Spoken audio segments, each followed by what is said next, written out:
Ya, assalamualaikum siang teman-teman. Waalaikumsalam. Baik lagi ke ngobrol Mas Bimo.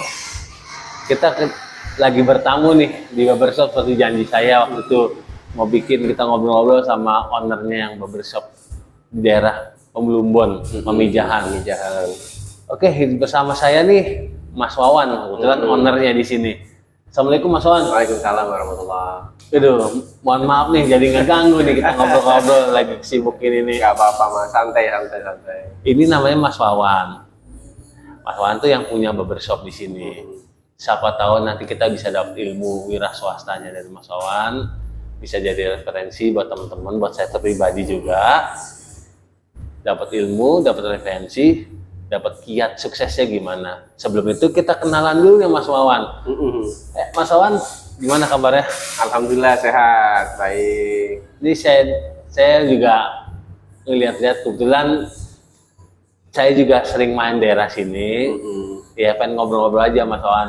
Mas boleh nggak berbagi kasih, berbagi cerita lah kasih lagi. Share cerita pengalaman pertama awal-awal buka barbershop tuh gimana, dan siapa yang paling berpengaruh untuk berbuka wira swasta ini? Bisa di-share nggak Mas buat kisah-kisah teman-teman kita nih? Untuk usaha sendiri memang cita-cita saya sama istri ya, pengen punya usaha sendiri gitu mas. Itu dari awal kita sebelum berumah tangga pun kita konsepkan nanti kalau sudah berumah tangga jangan dua-duanya kerja di luar lah. Salah satu harus ada yang usaha sendiri. Usaha ini diawali pada tahun 2019, akhir tahun 2019. Oh, lama ya? Ini udah tahun keempat, alhamdulillah. Alhamdulillah. Berarti emang dunianya Mas Wawan tuh udah lama. Jadi bukan ecek-ecek dan bukan kaleng-kaleng nih barbershopnya nih. Iya, sebelumnya saya karyawan swasta. Oh, Karyawan swasta di perusahaan lembaga keuangan apa? lembaga keuangan, pembiayaan. Oh, kalau bahasa sekarang namanya hijrah. Benar nggak Mas Wawan? Betul, iya. Tuh istri sekarang bekerja masih? Kalau istri masih bekerja, itu tadinya awalnya istri yang saya arahkan buat usaha gitu ya. Ternyata memang mungkin bukan passionnya istri di entrepreneur ya. Akhirnya saya yang. Kalau dari semua keluarganya Mas Wawan, yang paling mendukung, yang support tuh siapa Mas? Yang jelas ya tadi istri. Ya, istri, pasangan. Kemudian anak-anak. Istri sama anak-anak, baru keluarga besar baik dari pihak saya pribadi atau dari pihak istri juga alhamdulillah semuanya support. Oh, tuh. Memang selain kita punya modal, support dari pihak keluarga itu memang membutuhkan itu ya. Betul. Katanya kan restu Tuhan tergantung restu dari orang tua. Ditambah restu dari istri apa suami kalau kita punya pasangan. Yang legal loh. Yang legal nih coy. Usaha sama pacar memang bagus. Tapi kalau misalnya itu pacarnya putus, hancur manajemennya. Benar nggak Mas Wan? Betul. Lebih baik disarankan kalau memang mau bikin usaha, direkomendasi emang sesama pasangan yang udah legal ya, biar bisa ada komunikasinya ya kita lihat. Betul. Kalau masih sebatas masih pacaran itu masih riskan untuk komunikasinya ya. Betul. Kalau motivasi Mas Wawan nih terjun ke dunia barbershop tuh apakah dimulai dari pelatihan terjun langsung, apa memang Mas Wawan tuh di sini cuma manajemen doang? Sebagai owner nih, gimana Mas Wawan? Bisa di-share Yang jelas mungkin karena pertama kenapa saya pilih usahanya ini dulu Mas. Dari zaman waktu masih sekolah SMP, SMA, kuliah juga memang udah seneng aja potong rambut Mas. Oke. Kemudian kemarin pada saat kerja di kantor ada titik jenuhnya mungkin ya. Titik jenuhnya. Iya. Akhirnya saya putuskan untuk resign. Kemudian setelah resign saya ikut course dulu. Kursus ya, dulu, betul. pelatihan. Itu kalau Pelatihan. kita tahu kursusnya emang bener di kayak dulu tuh waktu masih zaman saya masih di Jakarta, Joni Andrean tempat pelatihannya. Kalau di Mas Wan di daerah mana Mas? Saya di kota di Jawa Tengah, Mas. Oh, jauh sekali Jawa Tengah, cuy. Kalau dari sini memang jauh, Mas, cuman itu deket dari tempat asal saya. Oh, berarti Mas bukan Saya orang dari Jawa Tengah. Plumbon langsung asli ya? Gitu. Berarti emang Istri yang orang sini. Oke. Orang Plumbon apa orang Sumber istri? Istri Jamblang. Oh, Jamblang. Berarti emang kita sebagai owner mau terjun langsung dulu ya? Berarti praktek langsung. Betul. Berarti menyelami kursus, belajar. Kalau boleh di-share nih, latihannya dapat apa sih ilmunya kalau bisa di kursus-kursus itu dasar-dasarnya biasanya apa sih Mas? Ya, dasar-dasar pangkas rambut. Yang pertama kita diajarin mengenal apa itu barbershop. Konsepnya bedanya apa barbershop sama pangkas. Terus mengenal berbagai macam model rambut, teknik potong rambutnya sendiri. Oke. Berarti memang ini ya apa? Teknik dasarnya tuh pengenalan dulu ya. Kalau itu juga mungkin bentuk-bentuk kepala apa gitu diajarkan juga ya? Betul, diajarkan bentuk wajah.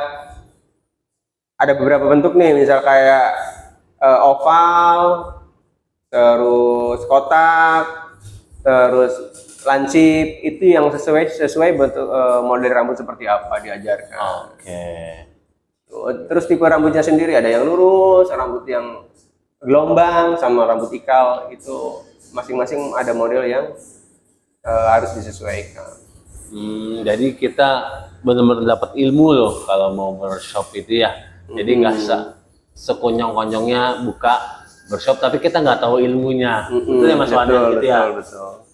Kalau apa di sekarang kan tantangannya barbershop nih sekarang nih apa nih Mas Wan? Kalau menurut Mas Wan? Yang jelas sekarang kan udah menjamur ya barbershop, ya cuman di lingkungan sekitar sini aja ada hampir 4 atau 3 lah tempat. Jadi persaingan antar barbershop juga ada. Terus mungkin sih yang terberat kemarin pas pandemi ya. Pas pandemi kita sempat mengalami pandemi. Betul pandemi memang apalagi yang pas datang ke sini ya. Betul kan tidak masih disarankan tidak untuk melakukan kontak fisik ya. Betul. Dari pemerintah juga bilang gitu ya. Itu kalau Mas Wan tuh lebih condong ke arah mana nih pola potong barbershopnya nih? Kiblatnya kemana nih? Role model yang bisa jadiin itu apakah Mas Wan lihat di video-video kan banyak nih sekarang nih, contohnya kayak Haijun, Captain Barbershop, sama Hernet Studio, itu lebih condong, lebih masuk ke arah ke kiblat mana nih? Kalau yang tadi dicontohkan sama Mas Bimo, itu mungkin bisa diterapkan di barbershop yang levelnya premium gitu ya. Oke, berarti kalau di sini memang kita lihat pangsa-pasar yang mau kita bidik nih. Kalau daerah sini untuk konsep yang premium kayaknya belum pas gitu.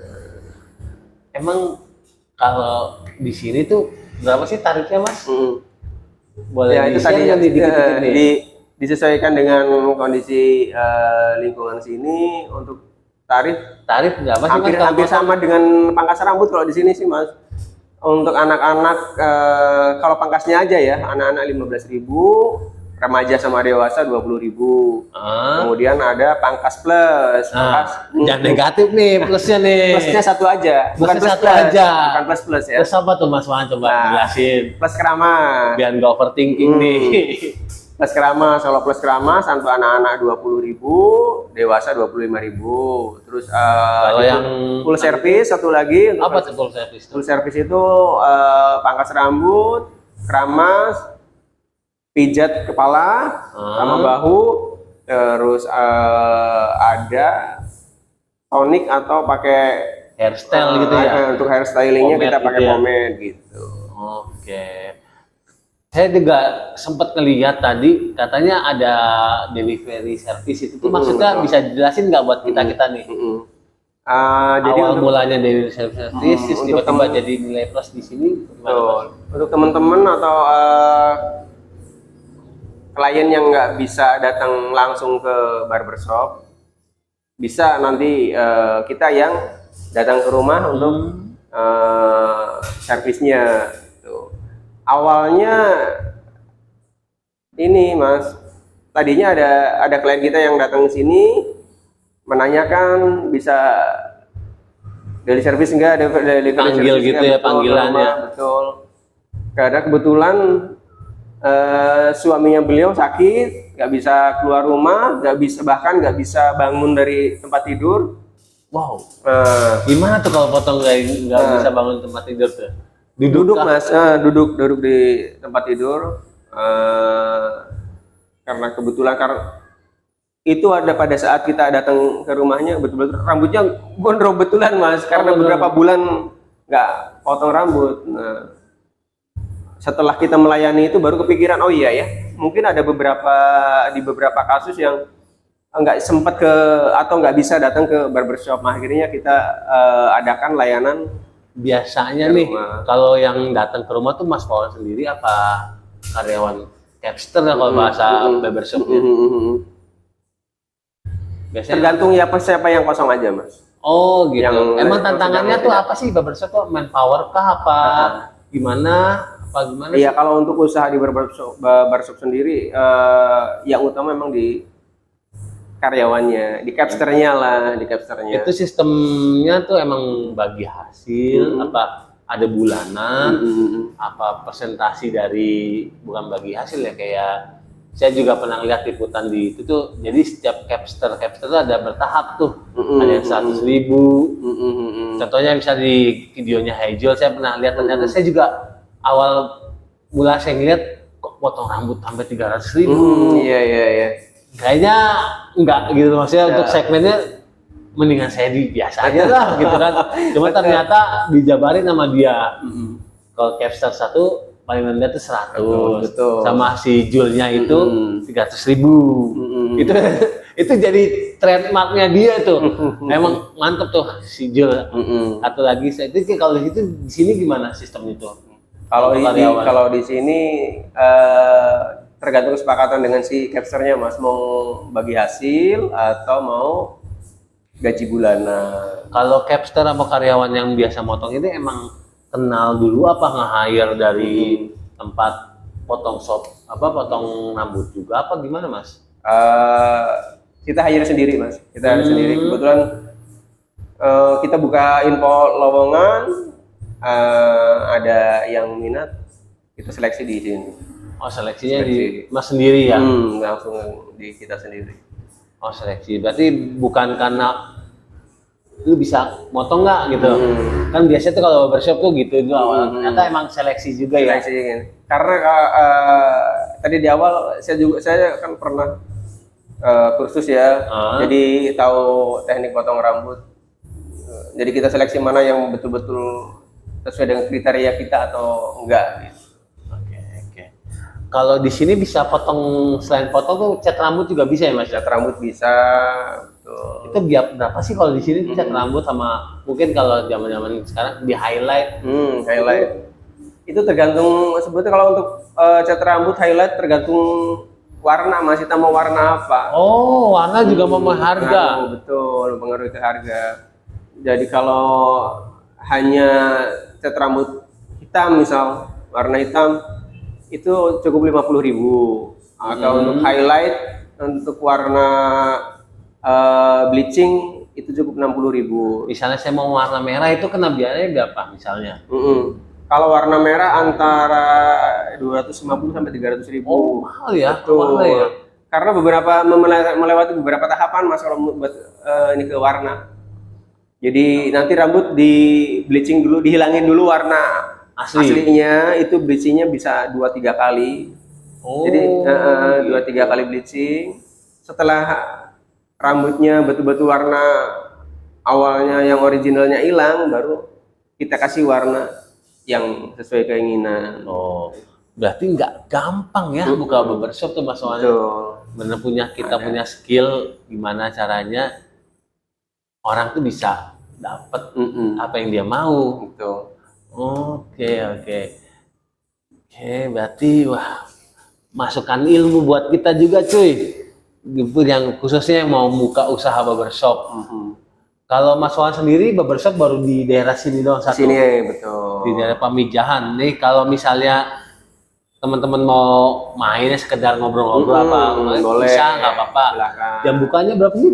Kita mulai buka jam 9 pagi sampai 9 malam. Oh, dan kepagian dan kemalaman. Ini juga saya pernah potong di sini loh. Jadi the best lah pokoknya ini. Nanti saya sertakan nomornya Mas Wawan juga berapa. Patokannya sih Gor Pamijahan. Ya benar Mas Wawan ya. Jadi kalau misalnya daerah Plumo sekitarnya Sumber, kalau mau nyoba barbershop lalaki itu di daerah Pamijahan. Oh ya bisa, teman-teman bisa cek juga di Google Maps kita aja. Oh ada juga ya di Google ya. Sudah ada. Instagramnya bisa silahkan di follow. Boleh nanti kita sertakan juga ada, Facebook sama Instagramnya. Ada. Nah, soalnya itu jadi Instagramnya apa, Facebooknya bisa lihat. Di situ ada role model tentunya. Ada betul. Itu yang bisa model-modelnya kayak gimana. Yang buat referensi nanti. Oh, gimana? Mantap kan? Plumbon nih punya daerah barbershop nih, nggak kalah barbershopnya Mas Wawan mah. Oke Mas Wawan, makasih atas ilmunya, waktunya. Sama-sama. Mudah-mudahan jadi masukan buat referensi kita buat buka usaha. Ya nggak terbatas buka barbershop aja, usaha yang lain juga bisa kita tiru kiat suksesnya Mas Wawan ini. Gimana cara membuka tahap awalnya niat yang pertama ya. Betul. Kedua modal yang pasti ya. Betul. Ketiga support dari pihak keluarga terdekat ya. Itu penting, modal pentingnya ya. Sama satu lagi mungkin kesabaran mungkin saya bisa tambahkan. Betul. Harus telaten kalau mau. Mental ya mental. Dan juga mungkin kalau karyawan sendiri lebih condong ke lebih hasil apa attitude. Biasanya ada perdebatan juga nih. Gimana nih Mas? Kalau saya condong kemana tuh? Yang saya utamakan attitude-nya dulu. Kalau attitude udah bagus, skill nanti bisa kita asah. Kalau memang dia skillnya jago, tapi attitude-nya kurang bagus, mending skip aja kalau saya. Wow. Memang sih saya juga di waktu dulu juga diajarkan attitude. Oke, terima kasih Mas Wawan. Nanti kapan-kapan kita main lagi di sini. Siapa tahu nanti saya bisa liput juga, kita ngobrol-ngobrol lagi. Monggo silakan. Sama. Makasih Mas Wawan ya. Sama-sama. Assalamualaikum semuanya. Ngobrol lagi ya sama Mas Bimo. Bye.